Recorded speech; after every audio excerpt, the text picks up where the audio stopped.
Welcome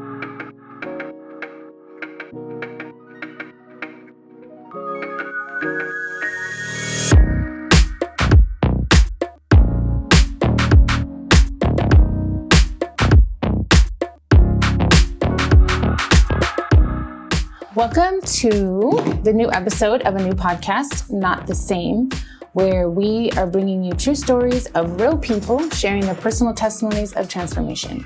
I'm your host, Rachel Heimberg.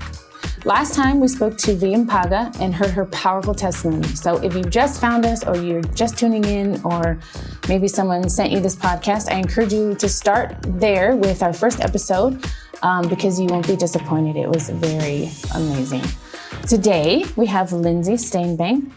I've known Lindsie for about 3 years. I met her the very first week I moved to South Africa, and even though it wasn't just an isolated meeting, there was quite a few people around us. I really felt like I clicked with her, and I kind of felt like this is somebody that I really want to get to know better. And then life happened, and now we're in the same church, and they're involved in helping us in ministries, a great blessing to our church. And so that has only proved to be the case. Like, the more I get to know her, I realize that we really do click, and she's definitely my kind of person. So V, last week actually, said I needed to have Lindsie share her testimony, and I know nothing about it. So I decided to, why not? Let's give it a go. And so I'm really grateful for you, Lindsie, to be here with us today. So I want to give you all the time to share. So let's just dive in and get started. And basically you can kind of start with, how you were raised, or kind of, as a child, your upbringing, and then how that kind of, basically from the beginning. Hi, should I introduce myself? Yeah. Okay, so my name is Lindsie Stainbank. I'm turning 39 on Monday. Mm-hmm. So basically, I was raised in an Indian community, a very small Indian community in KZN. However, so my dad, he's mixed with Khalid and Zulu, and my mom's Indian. So growing up in an Indian community, being different, I was always different. Okay. It had its challenges. So growing up like that, my mom struggled a lot with addiction. My mom is an alcoholic. My dad was sort of, the foundation of our home. He was a good dad, but he had his issues. He struggled a lot with extramural activities or other relationships. Yeah. And so that obviously contributed to my mom's alcoholism. But growing up in that environment, being different, wasn't easy. My dad passed away when I was doing my matric. He actually passed away when I was writing my matric finals. And obviously my mom then, the alcohol got worse, the abuse. It got worse. And I am a product of my mom and dad only, but I have other siblings. So my dad was married previously. Okay. And his wife had died. And so he married my mom, but he had 3 kids from his first wife. And your mom took them? Yes, okay. She took them in. They were quite small when their mom died. So I have other siblings. But because of what was happening in the home dynamic, the other siblings, they were much older than I am. They had moved out. So basically I was raised like an only child. And so when my dad had passed away, it was just my mom and I. Okay. And life got very difficult to the point where there would be different men in the house, like at any given time. I was sexually abused, and it got to a point where I had called my brother and I explained to him, like, this can't go on anymore. And he was like, okay, you need to come to Johannesburg, because he was here in Johannesburg at the time. So that's how I moved to Johannesburg. And how old were you at this time? I had just finished matric. So I was in matric early because I went to school early. Okay. So I was 16 in matric. Okay. Just over 17 when I came up to Johannesburg. So let's just go back a little bit. When you said like the alcoholism got really bad and your dad passed away. So how much time during where your mom had this so-called freedom of, and then just different men, was it anything before that, or just once your father passed away, there was? So when my dad was still around, he was always around, but he would work night shift and stuff. And there were men that used to come into our house. So I was exposed to it while my father was still alive. Okay. But obviously, because of the amount of violence that used to happen, I would always keep quiet because you didn't want to, because I would see, my dad would beat my mom up. Okay. And I would end up tending to her wounds. So when I saw all of that, I would just keep quiet. Okay. To not raise a fuss between them. Because, they were good when they were sober or whatever, but then they used to really get bad to the point where, like, I remember the one day my mom threw boiling water on my dad. Ooh. So he had like 3rd-degree burn. So the violence was hectic. It wasn't just pushing and shoving. And this time it was just you in the house? Just me. Okay. Just me. Everybody else had moved out. And so for the most part, it was like I was on my own. Yeah. Mm. So when my dad died and things really got bad, so it was like my mom it was like she didn't know how to cope. Okay. Because obviously my dad was the only one working. Yeah. So I left. Okay. And you moved to Johannesburg? I moved to Johannesburg. Okay. I lived with my brother for about 4-5 months. And then his wife obviously was not happy. Mm. Looking back now, I can also understand why, because I wasn't the easiest person. I'm sure. Teenagers. And so I actually moved out on my own. Okay. So I got a job and I moved out on my own. Whilst living with my brother, I would also, because remember, I never had freedom. I had just finished school and all of this was happening. So when I came to Johannesburg, I experienced a different life, a different culture. I was also more accepted here. For sure. Where For sure. people actually looked like me. Yeah. Because where I had come from, it wasn't like that. Oh, okay. So obviously with that acceptance, it came the lifestyle. So, I just dove head in first, like clubbing and obviously with my brother, there wasn't any restrictions or boundaries, but because they were also doing the same thing, so to speak, But strangely enough, my brother would come to the Potter's house. Wow. So they were like Sunday morning occasional Christians. Okay. And so what he would do was, like, when I'd come home from the club on a Sunday morning at maybe 4 or 5 o'clock, that Sunday morning we were going to church. It's always like that. So I would come in with him and we would listen to Pastor Greg preach. And a lot of the times I was still hungover or sometimes still drunk. Wow. And we would sit and listen and we would obviously be the first people to leave. Of course. Yeah. And so that while I was with him, occasionally I'd come to church and whatever. But life just, it was like I was trying to hurt myself. I don't know what I was trying to do. Yeah. Trying to make up for freedom, trying to belong, fit in, just wanted to be wanted. Yeah, for sure. And so now you moved out? Yes, so I moved out. I'm on my own. I'm working a job. Okay. I'm 18. Okay. I'm working a job, a good paying job. I'm living on my own in a nice area. But obviously now I'm not prostituting myself. But I've got a guy that's helping me with rent. I've got a guy that's, support. I needed to support my lifestyle because my job couldn't supplement my lifestyle. Okay. So nowadays, what we call them sugar daddies? Yes. Okay. And so that went on for a little bit and I found myself pregnant. Okay. I've got no structure. I can't tell my brother that, hey, I'm pregnant, because he's gonna that's on you. Yeah. I can't be pregnant because of my job. How am I gonna look after this child? How am I gonna fend for this child? So you're still 18. I'm still 18. Okay. I tell the guy that impregnated me. So I'm like, listen, this is the situation. I'm pregnant. And he ghosts me. like gone. So now I'm like really on my own.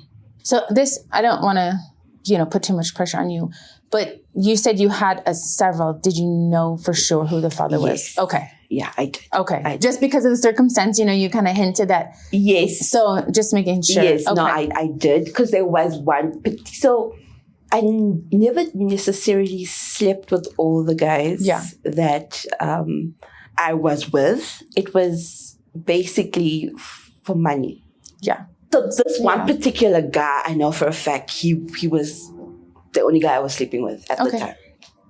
And he was also very, I won't say well off, but he was studying his MBA. He was doing his MBA. And so I assumed that, he'd take responsibility and whatever. A little more mature about it. But he didn't. He literally ghosted me. Oh, wow. And I was like, okay, I'm by myself now. What do? I waited till I was 10 weeks, because I know the legal is 12 weeks, if I'm not mistaken.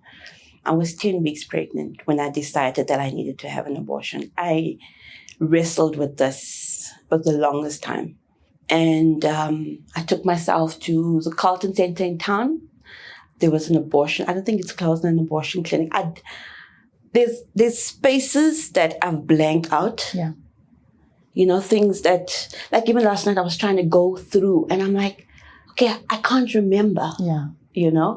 So I had an abortion, but during the process, I can remember saying that, God, if you are real, that what I've heard, because I would come to church,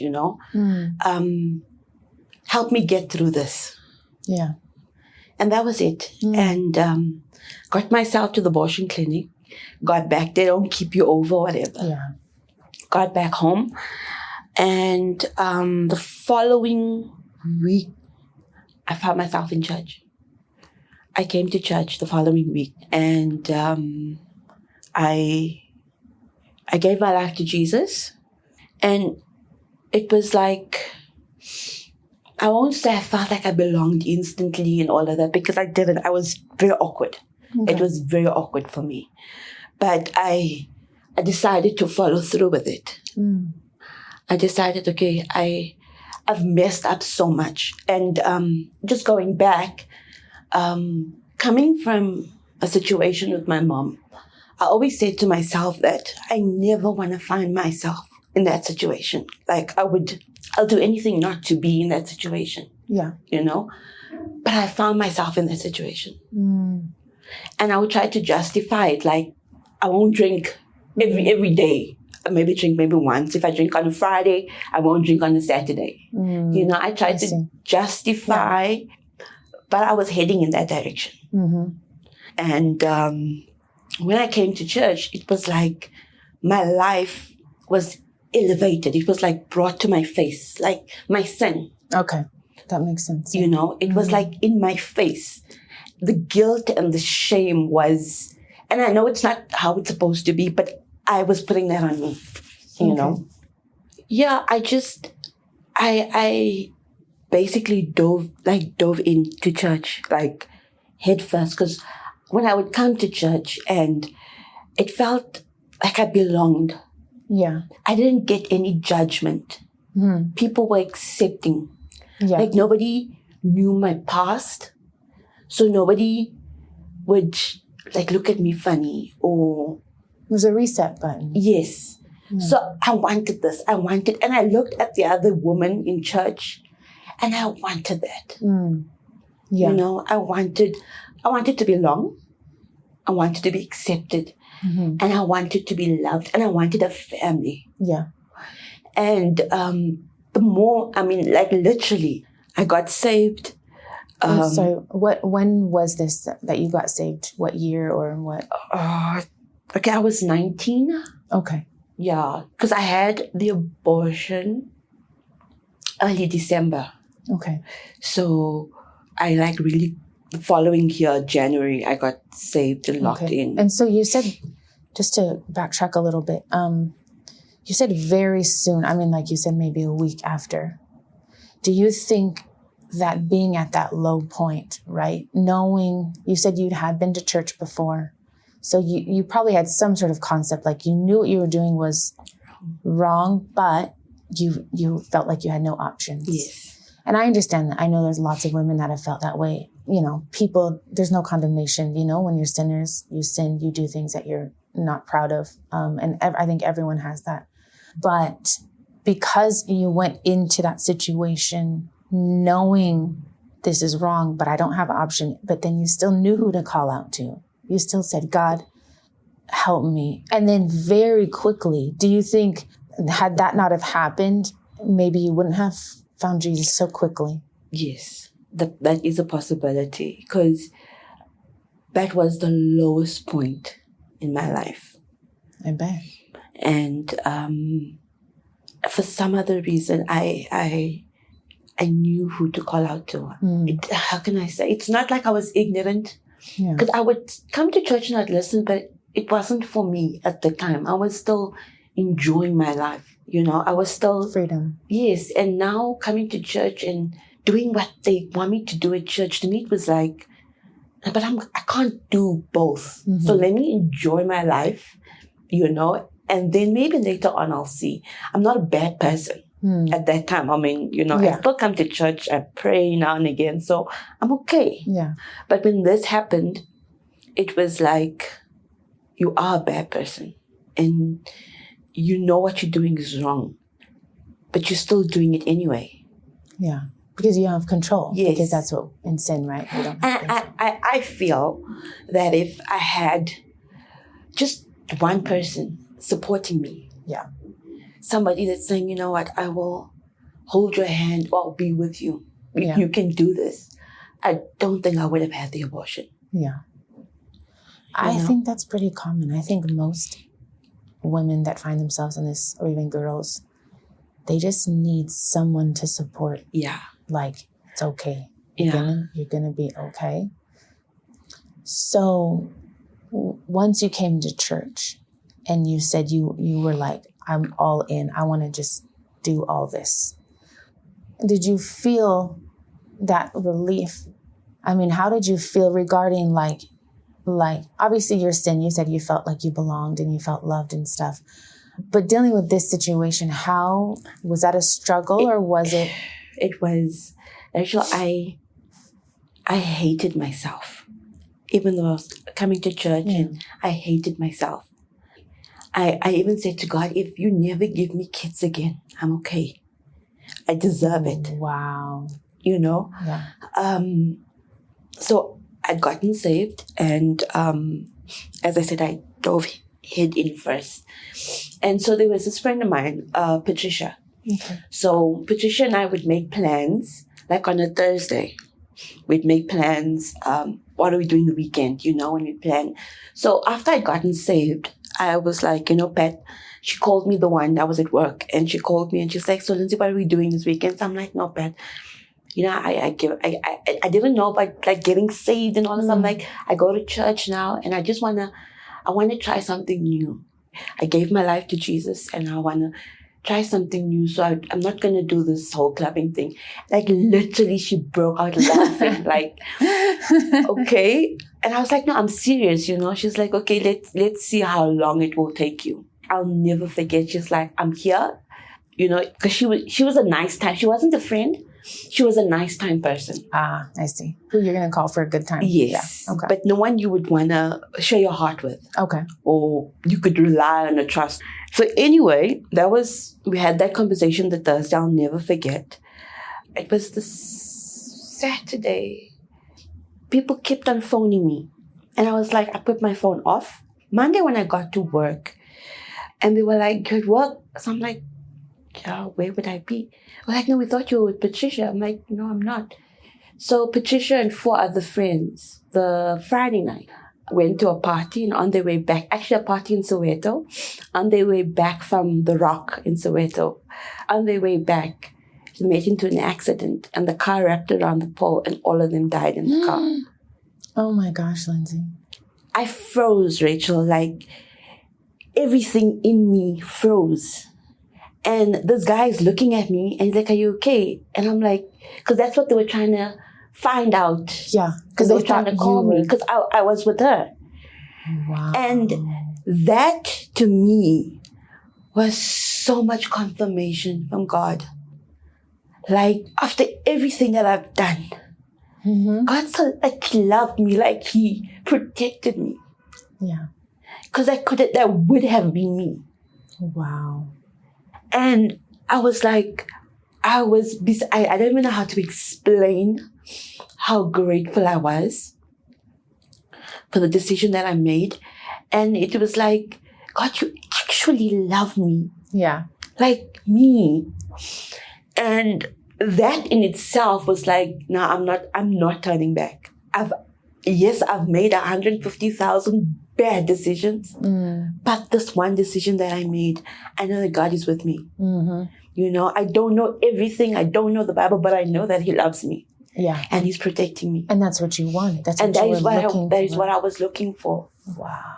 You know, obviously then being from the world and nice looking, when I came to church, a lot of the guys were attracted to me. And I didn't want that.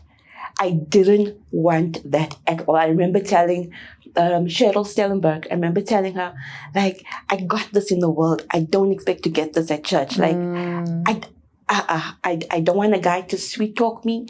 I don't want to hear nice things from a guy. Like, yeah. I mean, I don't want that at all. If I never get married, I'm okay. It's interesting because V also had mentioned that last time when we did her episode that she had the same, like, I'm done. I just want to focus on you, God. I'm not worried about a man. Don't bring me a man. Yeah, I was okay. I wanted like my relationship with God, you know.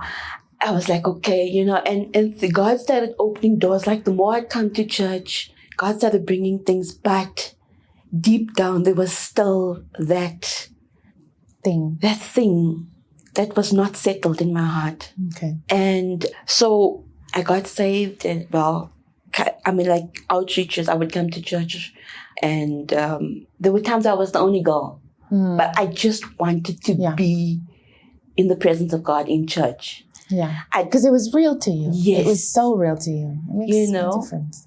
It was so different, and also the thing that got to me was that the people were genuine. You know, because I was so full of fakeness. Yeah. Coming from the world, that the people were actually genuine. When somebody asked you, how are you? It was like, they actually wanted to know how I was. And it wasn't just for conversation's sake. Yeah. So that's how I got into church. And that's how I met my husband. Okay. So how long had you been saved or in the church, you know, when you got saved in the church? For about a year. A year. Okay. Yes. I'm sure the year flew by. It did. It really did, because the good job that I had, it fell through. So I was now working at Ocean Basket. Okay. As a manager, front house manager. And so Craig and Lieben and Michael, the guys would come with a whole lot of guys from church. They'd come have ice cream. But I was working at the time, so I couldn't. So they would have ice cream, and I'd see these youngsters. Then they'd come over and they'd greet me. So there were times like I would like join them. Yeah. You know, so I'd go sit like in the food court. And what fascinated me about Lieben and Craig and Michael and Sean, it was, I'm talking to these guys, but all these guys can talk about was God. And I was like, okay. They weren't talking about women. They weren't talking about clubs or not even looking at women passing by. They were just enjoying each other's company, talking about God, and passionate. Wow. And this was like a weird concept for me. I'm sure. You know, and so I'd gone back to Durban on holiday. So I wanted to go to church because I assumed that we'd have church on Christmas. Okay. So I don't know how I got Craig's number, but I messaged him like, can you give me like, send me locations of the churches in KZN, so then, because I want to go to Christmas service. And he was like, no, we don't have churches. We don't have service on Christmas. And then when I come to outreach, because I lived far, like I would text him, please can the transport wait for me? Okay. I would come and I would just do what I did. And so the one day he texted me And he's like, can we go out for coffee? So I was like, okay. Magic words, coffee. No, I was kidding. So we ended up speaking, and I was yet again so fascinated with him. Like, he never once in our conversation had like a cheesy line, Yeah. or a pickup line, or commented on how I looked, or he just treated me like sister in Christ. Like, yeah. And that just drew me to him. Wow. Like, I was like, wow. And I would see him at church because Pastor Greg had gave him a lot of leadership role very young. Yeah. So I would see him at church, and I would see how he would just conduct himself. And I was very drawn by that. That's cool. So eventually we started talking, and he asked me out. Like, we started dating. And the day we started dating was the day we knew that we were going to get married. He asked me out on the 14th of March. And on that day, we knew that we were going to get married in November. Wow. Did you talk about it that day? Yes. Wow. And I thought my husband and I were fast. but the thing is, like, everybody could see that we liked each other but us. Because you guys probably established a friendship, like a really close friendship. And that's the best way. Yes, I was so comfortable with him. Like, I was like really comfortable. Yes, so we started dating, but yet again, I'm still struggling with my past. Mm-hmm. This guy, he's involved in church. He loves the Lord. He saved himself. Craig was a virgin and if I'm sharing his story, that he was a virgin when we met. Oh, but that's beautiful. I was anything but. Yeah. So I was really struggling now. Like, early on in our relationship, I decided that I want to tell this guy. I want to give him a chance to run. So I think we were dating for about a week. And I called him to my house. So he obviously didn't come in at all. Like, so we parked in the driveway. We're sitting in the car. And I was like, okay, this is it. I want to tell you about myself. I want to tell you what I've done. Okay. And if it's too much for you, I understand.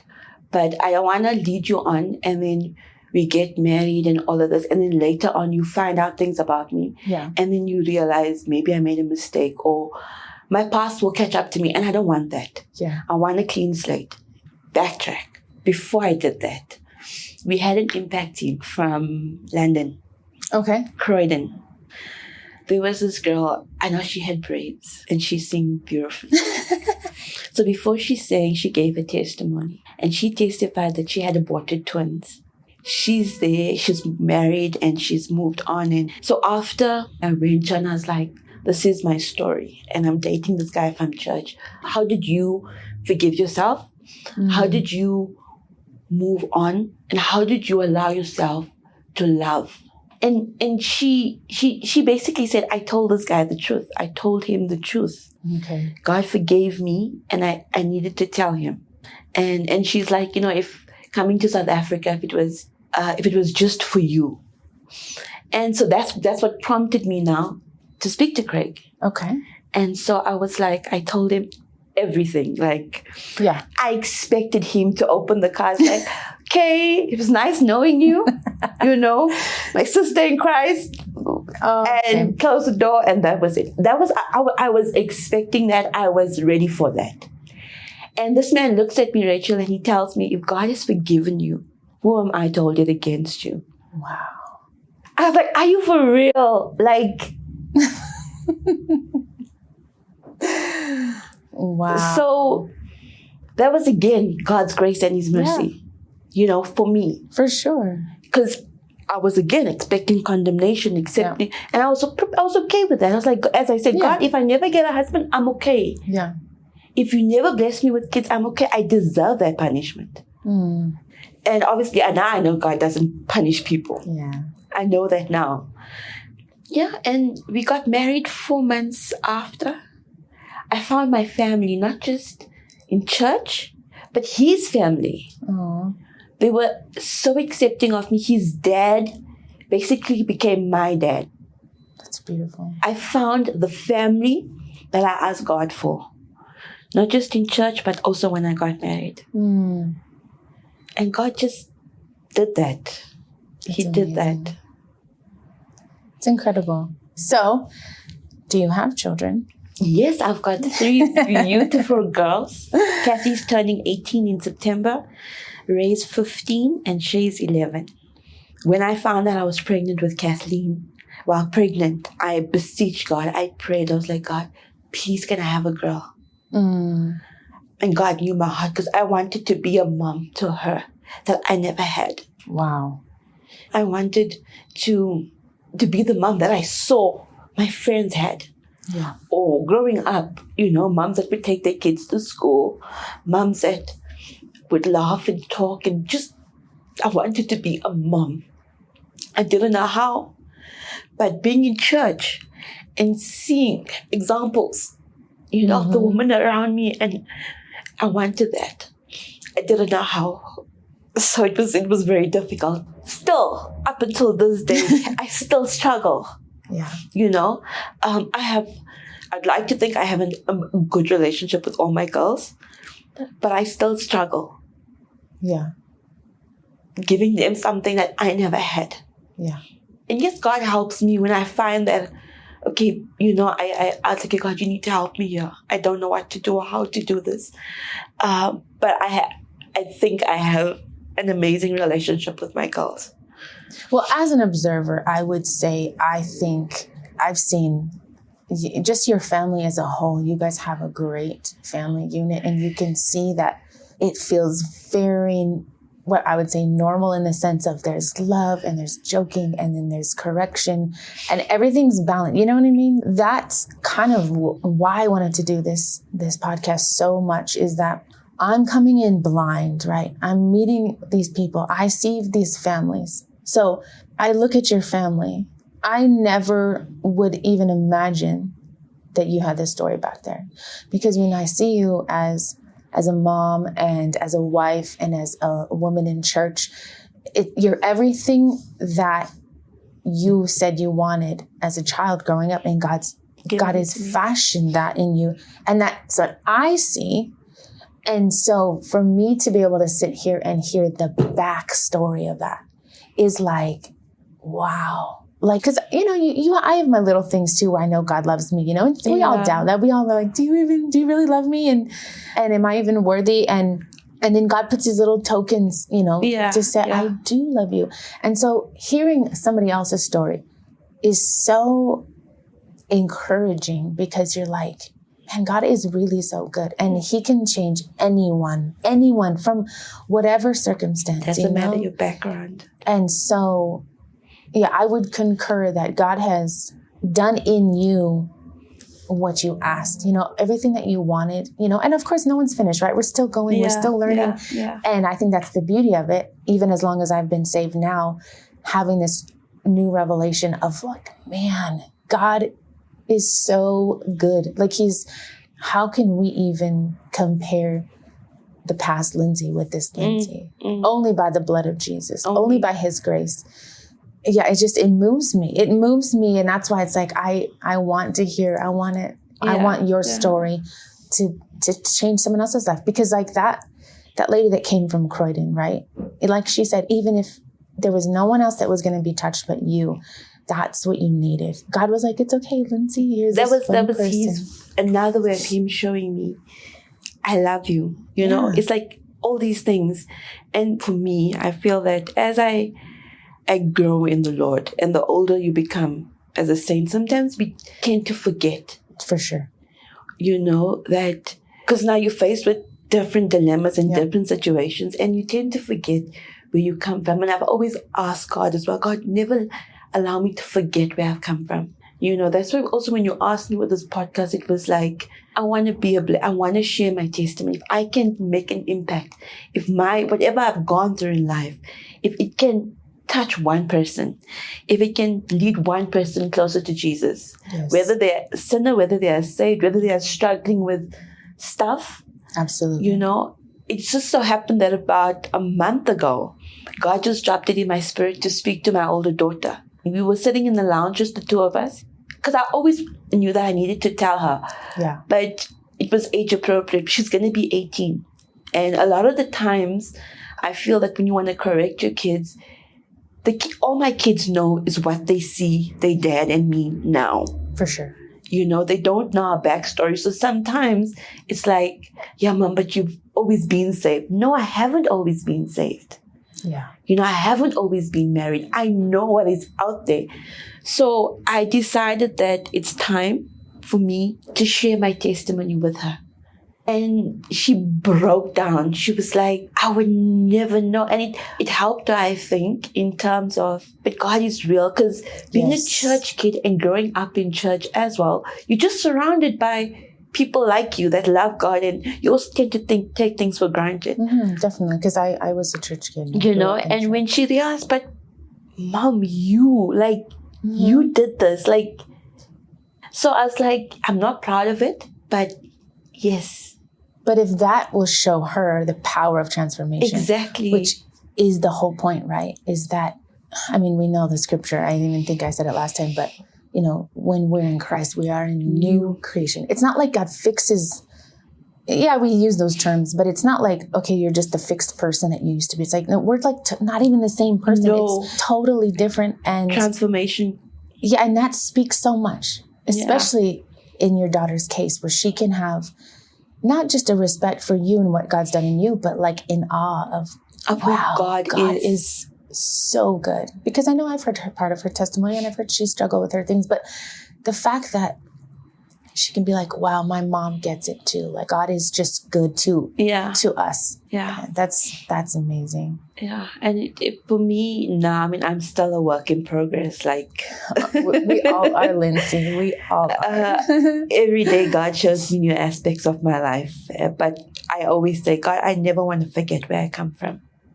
Yeah. I never want to be in a place where I think that I'm okay now, because I'm not. Yeah. I want to always be a blessing in whichever way possible. I want to be a blessing to people because people blessed me. Yeah. If it wasn't through the help and the guidance of people in church as well, I think if I didn't find reference points in church and women, I wouldn't have stayed. If I had come in and if nobody welcomed me or if I didn't feel wanted, I would have left. Yeah. And so I try to do that as well. For sure. I know what it is like, especially when you're at church and the altar call is being pulled and your legs feel like lead. Because you need to be there, but you don't want to. And all it takes is for somebody just to tap you on the shoulder. Yep. To be like, do you want to do this? Yeah. I know that feeling. I know that. So in everything that I do, I always, God, can I please help me be a blessing to somebody? Yeah. Well, it shows, Lindsie. It really does. I think that's a good place to stop. First of all, I want to thank you for sharing this with me, with this podcast. I don't take it lightly. I know not everything is easy. And as we heard today, it was pretty emotional. But that's the beauty of it. I'm so appreciative of you willing to share this. And not only from me, but like we said, with anyone that maybe comes across this and can hear it. For those that are listening, I want to thank you for listening. Like I said before, without a listener, the story can't be heard. So please, if you hear this, if you come across this podcast, share it with somebody.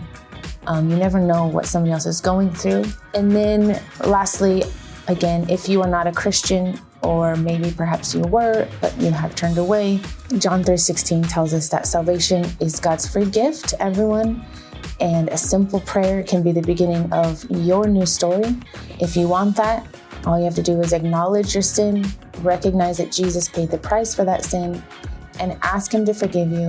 And he will, just like he did for me, just like he did for Lindsie. Tune in as we put out these episodes. We'll just see what other stories come our way. I'm grateful. And until next time, I'm Rachel Heinberg, and you've been listening to Not the Same.